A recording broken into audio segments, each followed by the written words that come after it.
బీహార్ ఎన్నికల్లో ఎన్డీఏ తరపున మంత్రి నారా లోకేష్ ఎన్నికల ప్రచారం చేయనున్నారు. ఇక మరింత సమాచారం మా ప్రతినిధి కృష్ణారెడ్డి తెలుసుకుందాం. కృష్ణ, లోకేష్ పర్యటనకు సంబంధించి మీ దగ్గర ఉన్న తాజా సమాచారం ఏంటి? షాహిన్, బీహార్ ఎన్నికల్లో ఎన్డీఏ తరఫున మంత్రి నారా లోకేష్ ఎన్నికల ప్రచారంలో పాల్గొన్నారు. ఏదైతే ఎన్డీఏలో మంత్రి నారా లోకేష్ క్రియాశీలకంగా వ్యవహరిస్తున్నారు. ఏదైతే ఇటీవల జరిగిన పరిణామాలు కనుక చూస్తే అటు ప్రధాని నరేంద్ర మోదీ ఎవరికి లేనట్టుగా లోకేష్ కి ప్రాధాన్యత ఇస్తుండడం, అనేక మార్లు ఆయనకి అపాయింట్మెంట్ ఇవ్వటువంటి పరిణామాలు కనుక తీసుకుంటూ వచ్చాయి. ఈ సందర్భంగా గతంలో కూడా ఎన్డీఏ తరఫున లోకేష్ వివిధ ఎన్నికల ప్రచారంలో పాల్గొనడం జరిగింది. తమిళనాడు ఎన్నికలు కానీ, కర్ణాటక ఎన్నికల్లో కానీ లోకేష్ కూడా ఎన్డీఏ తరఫున ప్రచారం చేశారు.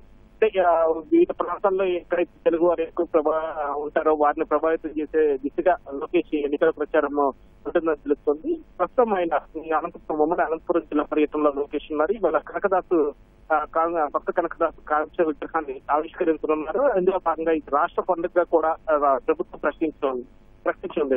కళ్యాణదుర్గంలోని మంచి కార్యక్రమంలో లోకేష్ పాల్గొన్న తర్వాత మధ్యాహ్నం అట్నుంచి ఆయన పాట్నా వెళ్ళనున్నారు.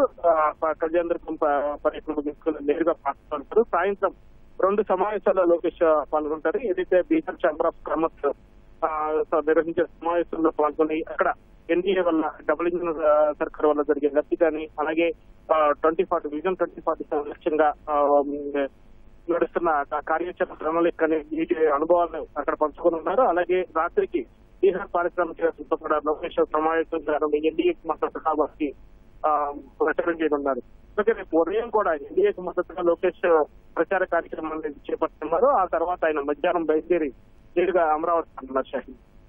ధన్యవాదాలు కృష్ణ.